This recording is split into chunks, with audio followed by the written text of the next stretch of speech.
টাকা দিয়ে কিনেছে ব্যাপারটি যেরকম বলা হচ্ছে সেটার সাথে আমি একমত না। আর এবার আপনি শিওর কি করে হচ্ছে যে এবার হচ্ছে না এটা?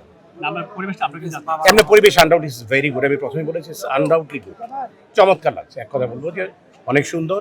আমাদের শিল্পী সমিতি ইলেকশন এইরকম পরিবেশে হওয়া উচিত। শিল্পীদের স্বার্থ সংরক্ষণ করলাম, শিল্পী দিয়ে পড়ে থাকলাম, সেটা বললে হবে না। বিকজ আমি যদি ছবি ওরকম না আসে তো শিল্পী আসবে কোথায়? দ্যাটস ছবি হওয়া দরকার। আর ছবি হওয়ার জন্য আমি মনে করি যে সবচেয়ে বড় যেটি দরকার সরকারি পৃষ্ঠপোষকতা, যাতে তারা একটু এগিয়ে আসেন। আজকে যে ফিল্মের যে দুর্দশা সেটার জন্য ভালো দিকে এগিয়ে নিয়ে যাওয়ার জন্য সরকারি পৃষ্ঠপোষকতা অনেক বেশি দরকার। আমাদের কথার চেয়ে কাজে বড়। আমি অনেক কিছুই আমি দিলাম, অনেকে প্রত্যাশা করে থাকলো যে আমাদের এই কমিটি আসলে এই করে দেবে, অথবা সেটা আমি বলেও দিলাম, আমাদের কমিটমেন্ট থাকলো যে এই করে দেবো, কিন্তু আমি পরবর্তীতে কিছুই করলাম না। আমি মনে করি যে কমিটমেন্টের চেয়ে আপনি কাজ করে দেন। তাদের কাছে এইটুকুই আমার দাবি থাকবে যে আপনারা যারা নতুন আছেন আগামী দিন, আমি বিশ্বাস করি যে যে কোনো জায়গা আপনি ছেড়ে দিতে হবে, নতুনরা আসবে।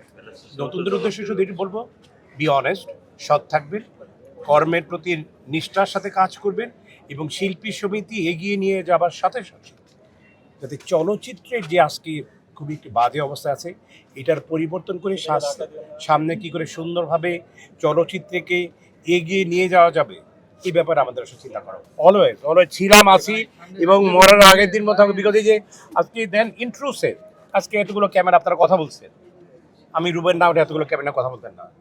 রুবেন কে বানিয়েছে? আল্লাহ তাআলা ফার্স্ট, আমার বড় ভাই এবং আমার উস্তাদ জাহাঙ্গীর আলম, এবং দর্শক। কারা বানিয়েছে? যারা আমার ছবি দেখেছে, ফিল্ম।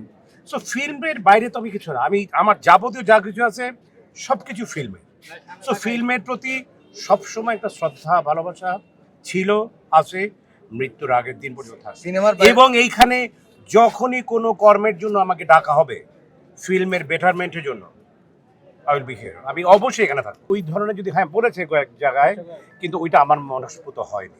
মানে আমার কথা হচ্ছে যে আমি জানেন যে আমি কখনোই আমার বাইরে আমি কখনো কাজ করি না।